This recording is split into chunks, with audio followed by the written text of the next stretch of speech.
جب کسان ہل چلاتا ہے اور فصل پکتی ہے تو چڑیاں آ کے اس فصل کو چگ جاتی ہیں، کچھ دانے اٹھا کے لے جاتی ہیں۔ تو روایت میں آتا ہے کہ وہ اٹھائے ہوئے جو دانے چڑیاں لے گئی ہیں، اللہ ان کو بھی اس کسان کے نامہ اعمال میں صدقے کے ثواب میں لکھتا ہے۔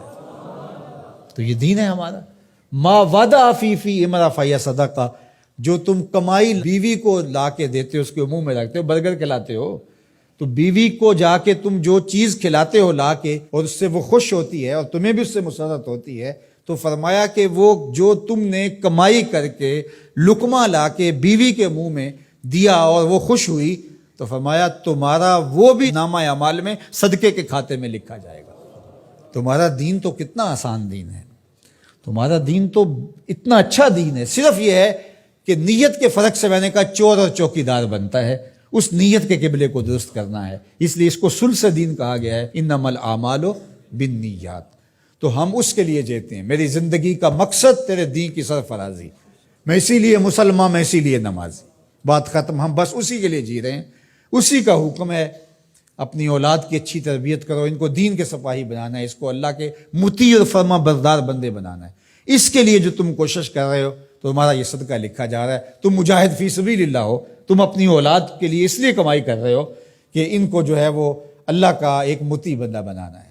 تم اپنے ہمسایوں کے ساتھ اس لیے سلوک کر رہے ہو کہ ہمسائے اور اللہ رسول کا حکم ہے اور میں نے ہمسایوں کے ساتھ اچھا سلوک کرنا ہے۔ تم رشتہ داروں کے ساتھ نبھا رہے ہو ان کے تلخ رویوں کے باوجود بھی کہ اللہ رسول کا حکم ہے، لہٰذا میں توڑ تو نہیں سکتا، لہٰذا اللہ اس کا بھی تمہیں اجر عطا کرے گا۔ ان تلخ رویوں کا تمہیں تمہارے نامہ اعمال میں اجر و ثواب لکھا جائے گا جو تم سہتے ہو اور برداشت کرتے ہو۔ تم سردی سہتے ہو، تم گرمی سہتے ہو، تم مشکلیں سہتے ہو، تو یہ ساری تمہارا دین ہے۔ چونکہ تمہارے دین کو اللہ نے بہت خوبصورت بنایا ہے، تمہارا دین اور تمہاری دنیا الگ نہیں ہے۔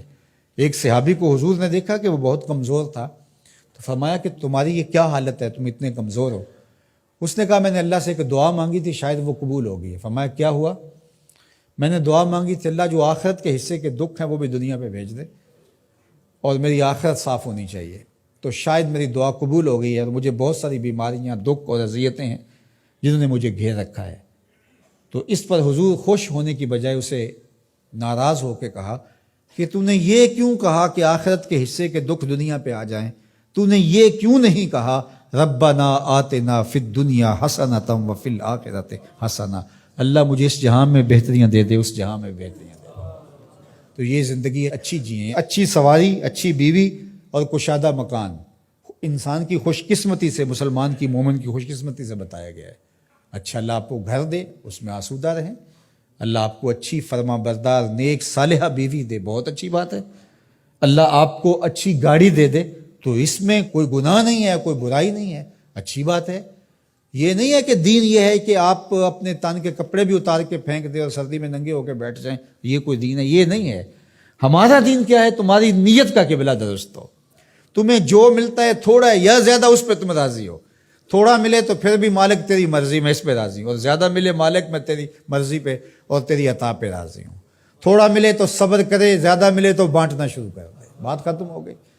اور کاروبار کرے تو اللہ کی رضا کے لیے جائے، اور بچوں کو ایک اچھی تربیت کی نیت سے گھر سے نکلتا ہے۔ حتیٰ کہ جو کاروبار کرتے ہوئے مشقتیں آتی ہیں، ٹینشنیں آتی ہیں، پریشانیاں آتی ہیں، جھٹکے لگتے ہیں انسان کو، گاہک کے رویے کی وجہ سے کسی نے ادھار لے لیا، وہ پیسے نہیں دے رہا، بار بار اس کو کہنا پڑتا ہے، اس کے سخت اور تلخ رویے ہیں، یہ جو جھٹکے اور تکلیفیں اور جو ٹینشنیں آتی ہیں، اس تاجر کو اللہ کی جانب سے اس کا بھی ثواب عطا کیا جاتا ہے۔ تو یہ کتنی کرم نوازی ہے اس کی، اور کتنی رحمت ہے اس کی جو اللہ تعالیٰ نے اہل ایمان پہ رکھی۔